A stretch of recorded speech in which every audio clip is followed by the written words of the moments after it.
రసహృదయులైన మిత్రులందరికీ కూడా నమస్కారం.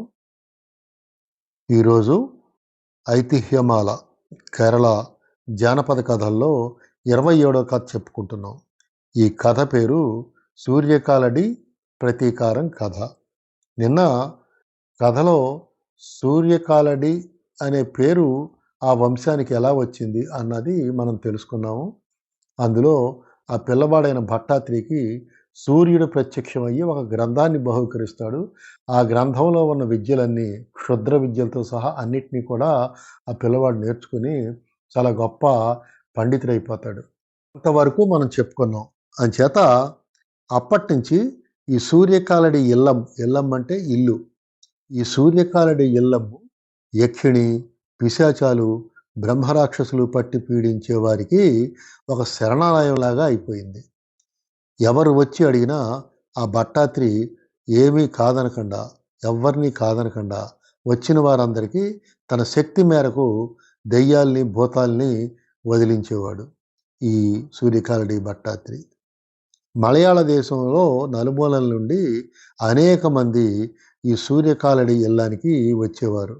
భట్టాత్రి తన ఇంటి దగ్గరే కాకుండా పొరుగు ఊళ్ళకు కూడా వెళ్ళి ఒక్కోసారి ఈ భూత వైద్యాన్ని చేసేవాడు. సందర్భం వచ్చింది కాబట్టి చెప్పుకుందాం.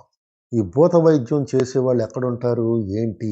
మనం కథల్లో చెప్పుకోవటం లేకపోతే పేపర్లో చదువుకోవటమే కానీ తూర్పుగోదావరి జిల్లాలో ఒక ఊరుంది.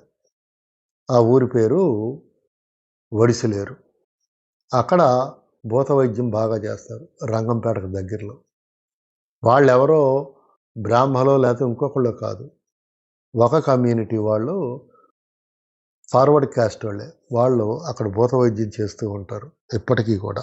ఆ ఊరు భూత వైద్యానికి బాగా ప్రఖ్యాతిగాంచిందనమాట. సరే, మళ్ళీ కథలోకి వద్దాం. ఎప్పుడైనా ఎవరైనా ఈ భూత వైద్యం బాగా చేసావని ఈ సూర్యకాలడి భట్టాత్రిని పొగిడితే, నాదేముంది, అంతా ఆ సూర్యనారాయణుడి దయ అని అంటూ ఉండేవాడు. అతనికి కించిత్ గర్వం కూడా ఉండేది కాదు. తన మంత్రశక్తి మీద తనకి నమ్మకం వచ్చాక అప్పుడు తన తండ్రిని చంపి తినేసిన యక్షిణి యొక్క అంతు చూడాలని అనుకుంటాడు. అనుకున్నదే తడవుగా అతను ఒక గొప్ప యజ్ఞాన్ని తలపెడతాడు.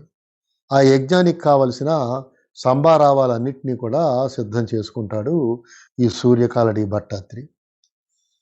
ప్రత్యక్ష దైవమైన సూర్య భగవానుణ్ణి ఆవాహనం చేస్తాడు.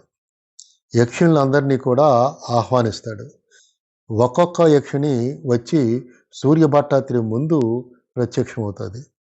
అలాగా హాజరైన యక్షిణ్ణి ప్రతి వాళ్ళని ఒకే ఒక ప్రశ్న అడుగుతూ ఉంటాడు.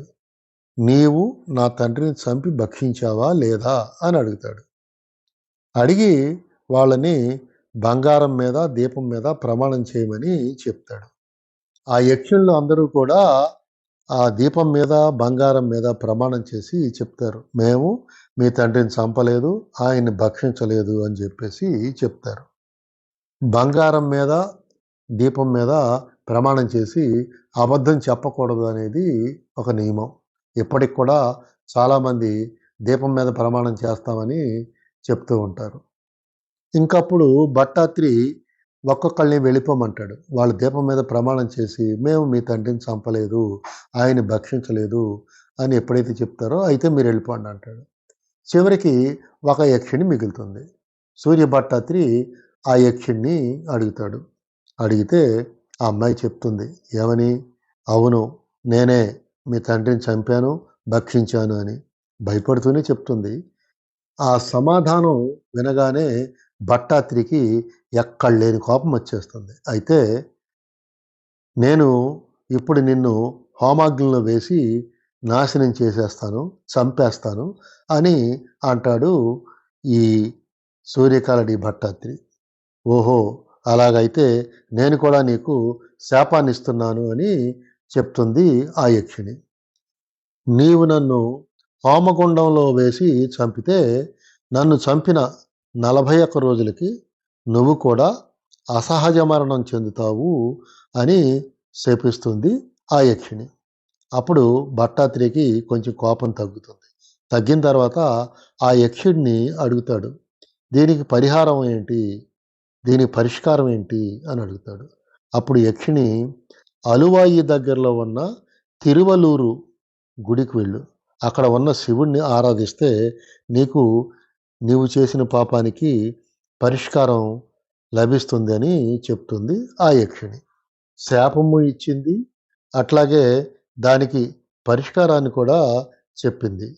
ఎందుకు చెప్పిందంటే ఈ రకంగా చెప్తే ఈ భట్టాత్రి తన్ని చంపకుండా వదిలేస్తాడని చెప్పేసి యక్షిణి అనుకుంటుంది. కానీ భట్టాత్రి అలాగా ఆలోచించడు. ఏమైనా సరే ఈ యక్షిణ్ణి చంపేయాలి అని అనుకుంటాడు సూర్యకాలడి భట్టాత్రి. వెంటనే మంత్రాలను చదువుతాడు. ఆ మంత్రాలు చదవగానే ఆ యక్షిణి వచ్చి ఆ హోమగుండంలో పడి మరణిస్తుంది. అలాగా సూర్యకాలడి భట్టాత్రి తన తండ్రిని చంపిన యక్షిణి యొక్క అంతాన్ని చూస్తాడు. ఆ తర్వాత శాపం గురించి అంతగా పట్టించుకోడు ఆ భట్టాత్రి. అలా కొన్నాళ్ళు గడుస్తుంది. అంటే ఒక నెల అట్లా గడిచిపోద్ది.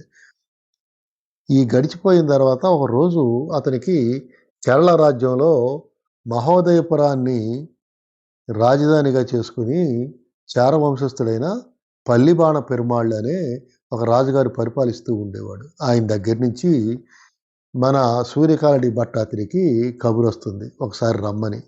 ఎందుకు అని అడిగితే ఆ మహోదరపురంలో ఉన్న రాజుగారి భార్యకి ఒక గంధర్వుడు ఆవహించి ఉంటాడు. ఆ గంధర్వుడిని పారదొరాలి అని చెప్పేసి కబురు వస్తుంది.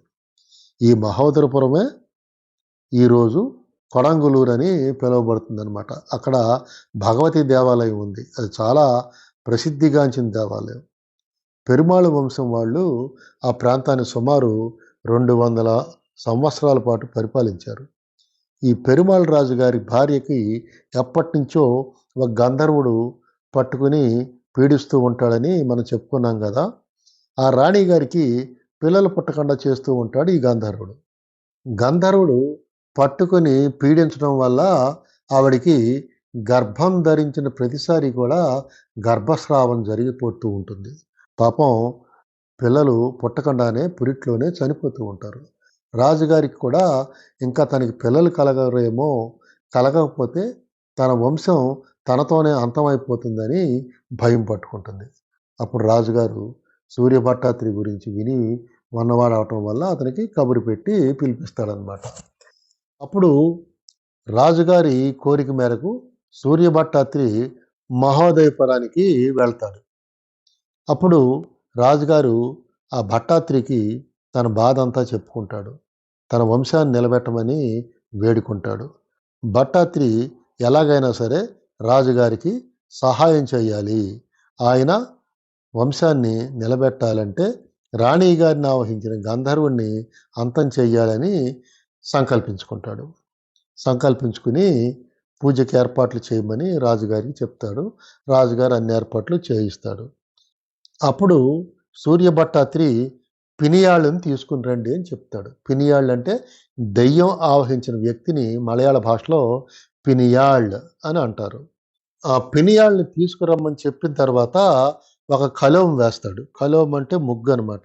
ఈ దెయ్యాన్ని కూర్చోబెడతాకి ఆ దెయ్యం ఆవహించిన వాళ్ళని అందులో కూర్చోబెట్టి ఈ మంత్రతంత్రాలతో ఆ దెయ్యాన్ని వదిలించడానికి చేసే పూజ. ఆ పూజలో ముగ్గేస్తారనమాట. ఆ ముగ్గులోకి పెనియాళ్ళని తీసుకొచ్చి కూర్చోబెడతారు. ఆ ముగ్గులోకి గంధర్వుణ్ణి కూడా రప్పించడానికి ప్రయత్నం చేస్తాడు. ఎంత పిలిచినా గంధర్వుడు రాడు. ఇంకా మంత్రాలు చదువుతూ ఉంటాడు. ఇంకా వేరే పూజ చేస్తూ ఉంటాడు. ఇలాగా చదవగా ఆ భట్టాత్రికి ఆ యక్షుడు కనపడతాడు. కానీ ముగ్గులోకి రమ్మంటే రాడు. భట్టాత్రికి కూడా పట్టుదల పెరిగిపోతుంది. మంత్రతంత్ర క్రియలు అనేకం చేస్తాడు. భట్టాత్రి తన శక్తినంతటిని ఉపయోగించి తంత్రశాస్త్రంలో ఎన్ని రకాల పూజలు ఉన్నాయో అన్ని రకాల పూజలు చేస్తాడు. అయినా ఆ గంధర్వుడు భట్టాత్రికి లొంగడు. ఆ ముగ్గులోకి రాడు. భట్టాత్రి మాట వినడు. ఇంకా లాభం లేదనుకుని భట్టాత్రి ఏం చేస్తాడంటే కొన్ని ఘోరమైన కృత్యాలను చేయడానికి కూడా వెనకాడడు. ఒక బ్రాహ్మణుడు అయ్యుండి అలాంటి ఘోరమైన కృత్యాలు చేయకూడదు. కానీ రాజుగారికి భట్టాత్రి మాట ఇచ్చున్నాడు, రాణిగారికి పట్టిన గంధర్వుడిని వదిలిస్తానని. అంచేత ఈ సూర్య భట్టాత్రి ఏం చేస్తాడంటే ఒక గుడ్డ ముక్కను తెప్పిస్తాడు, దానికి బాగా నెయ్యిని పట్టిస్తాడు. పట్టించిన తర్వాత ఆ గుడ్డ నిండా చీమలను పట్టేటట్టుగా చేస్తాడు. చీమలు దట్టంగా పట్టిన తర్వాత ఆ గుడ్డను తీసుకువెళ్ళి అగ్నిహోత్రంలో పడేసి వ్రేల్చుతాడు. సాధారణంగా అటువంటి అకృత్యం ఒక బ్రాహ్మణుడు అయి ఉండి సూర్యకాళి భట్టాత్రి లాంటి వాళ్ళు చేయకూడదు అని శాస్త్రం చెప్తుంది. ఈ తంత్రానికి గంధర్వుడు ఒక్కసారిగా ప్రత్యక్షమయ్యి భట్టాత్రికి లొంగిపోతాడు. మంత్రాలకి హోమగుండం దగ్గరికి వచ్చి పడతాడు. నువ్వు ఎందుకు రాణిగారిని ఆవహించావు అని అడుగుతాడు భట్టాత్రి. నాకు మహారాణి గారంటే చాలా ఇష్టం, నేను ఆమెని వదలను, దయచేసి నన్నేమీ చేయకు అని భట్టాత్రిని బ్రతిమలాడతాడు. రాణిని ఎందుకు పట్టుకున్నావు అని అడుగుతాడు. అప్పుడు ఏం చెప్తాడంటే, నీ తండ్రిని చంపిన నా ప్రియురాలు అయిన యక్షిణ్ణి హోమాగ్నిగుండంలో వేసి నువ్వు చంపేశావు, నాకు దుఃఖం కలిగించావు అని ఆ గంధర్వుడు చెప్తాడు. అంచేత నేను ఈ రాణి గారిని పీడించడం మొదలుపెట్టాను, ఈ రాణి గారిని ఇంక నేను వదలను అని చెప్పేసి అంటాడు. అంటే అప్పుడు భట్టాత్రి ఏమంటాడంటే, నువ్వు వదలకపోతే నిన్ను కూడా హోమగుండంలో వేసి కాల్చి చంపేస్తాను అని చెప్పేసి భట్టాత్రి అంటాడు. అప్పుడు ఆ గంధర్వుడు ఏమంటాడంటే, నన్ను చంపితే నువ్వు నన్ను చంపిన 12 రోజులకి మూత్రాశయ వ్యాధి వచ్చి మరణిస్తావు అంటూ శాపం పెడతాడు. అప్పుడు భట్టాత్రి మళ్ళా కొంచెం కోపం తగ్గి నిదానించి అడుగుతాడనమాట. అయితే దీనికి పరిష్కారం ఏంటని అడుగుతాడు. నువ్వు తిరువల్లూరు శివాలయంలో ప్రాయశ్చిత్తం పూజలు చేసుకోవాలి, అలా చేస్తే నీకు మేలు జరుగుతుంది అని గంధర్వుడు చెప్తాడు. కానీ భట్టాత్రి ఆ గంధర్వుని కూడా హోమగుండంలో వేసి కాల్చేసి చంపేస్తాడు. అప్పుడు అతను ఆ రాణిగారిని వదిలేస్తాడు. కాబట్టి ఆ రాణిగారు రాజుగారు చాలా సంతోషిస్తారు. భట్టాత్రిని ఘనంగా సత్కరించి మంచి మంచి బహుమతులు, చాలా ధనాన్ని ఇచ్చి పంపిస్తారు. ఇంటికి తిరిగి ప్రయాణం అవుతాడు భట్టాత్రి. వెళ్తూ వెళ్తూ ఆ దారెమ్మట అనేక ఊళ్ళల్లో ఉన్న గుళ్ళు గోపురాలు చూసుకుంటూ వెళ్తాడు. అనుకోకుండా తిరువల్లూరు శివాలయానికి కూడా చేరుకుంటాడు.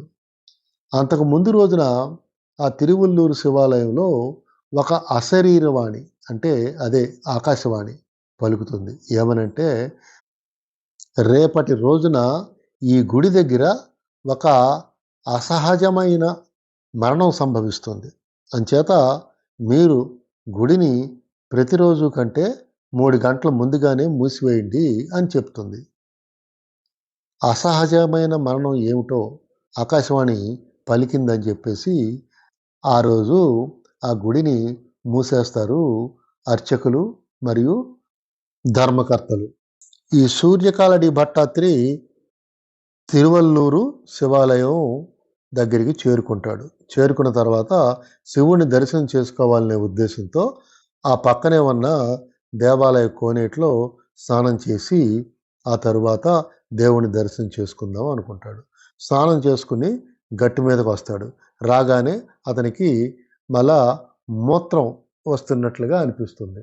అంచేత మళ్ళీ వెళ్ళి మూత్రశాలకు వెళ్ళి మూత్రం పోసుకుంటానికి ప్రయత్నం చేస్తాడు. కానీ మూత్రం రాదు. మళ్ళా మూత్రశాలలోకి వెళ్ళాడు కాబట్టి మళ్ళా ఇతను వెనక్కి వచ్చి ఈ కోనేట్లో స్నానం చేస్తాడు. స్నానం చేసి మళ్ళా మెట్లెక్కి గట్టి మీదకి వచ్చేటప్పటికి మళ్ళీ మూత్రం వస్తున్నట్లుగా అతనికి అనిపిస్తుంది. కానీ మూత్రం మాత్రం రాదు. అలా చాలాసార్లు జరుగుతుంది. అనేక పర్యాయాలు జరిగిన తర్వాత అతను శివాలయంలోకి వెళ్ళి దర్శనం చేసుకోలేకపోతాడు. అతనికి మూత్రకోశంలో శూల మొదలవుతుంది. దాన్ని అతను భరించలేకపోతాడు. శూల అంటే బాధ అనమాట. ఒక సురుక్కుమని పొడుస్తూ ఉంటుంది. ఆ మూత్రకోశంలో శూల వల్ల అతను ఆ గుడి కోనేటి ఒడ్డున ఉన్న ఒక పాక ఉంటే అక్కడికి వెళ్ళి పడుకుని విపరీతమైన బాధతో విలవిలలాడిపోతూ ఉంటాడు. అలా కింద మీద పడి డొర్లుతూ ఉంటాడు. అయినా తగ్గదు. తనలో తాను ఏమనుకుంటాడంటే, నేనేం పాపం చేశాను? నాకెందుకు ఇలా జరుగుతుంది? సూర్యభగవానుడు ప్రత్యక్షమయ్యాడు. ప్రత్యక్షమై గ్రంథం ఇస్తే ఆ గ్రంథాన్ని చదివాను. ఆ గ్రంథంలో ఉన్నది నేను ఆచరించాను అని అనుకుంటూ ఉంటాడు. అంతలోకి మళ్ళీ ఆ గుడి దగ్గర ఉన్న ఆకాశవాణి లేదా అశరీరవాణి మళ్ళీ ఈ విధంగా పలుకుతుంది. ఏమనంటే, ఆ గ్రంథంలో చదవటానికి అన్నీ ఉన్నాయి. అన్నీ తెలుసుకుంటాకున్నాయి. కానీ వాటిని కొన్ని ఆచరించవచ్చు, కొన్ని ఆచరించకూడదు. నువ్వు ఒక బ్రాహ్మణుడయ్యుండి, ఒక బ్రాహ్మణుడిగా పుట్టి కొన్ని చేయకూడని పనులు నువ్వు చేశావు. అంచేత నువ్వు దాని యొక్క ప్రతిఫలాన్ని అనుభవించక తప్పదు. దాన్ని నువ్వు అనుభవిస్తున్నావు అని చెప్పి ఆకాశవాణి మాయమైపోతుంది. అలా ఒక 5 గంటల పాటు మూత్రకోశ శూలతో బాధపడి నరకాన్ని చవిచూస్తాడు ఈ సూర్యకాలడి భట్టాద్రి. అంతకు ముందు రోజు ఆకాశవాణి ఈ గుడి ప్రాంగణంలో ఒక అసహజ మరణం రేపు జరగబోతుందని ఏదైతే చెప్పిందో ఆ విధంగానే ఈ సూర్యకాలడి భట్టాద్రి అసహజ మరణాన్ని పొందుతాడు.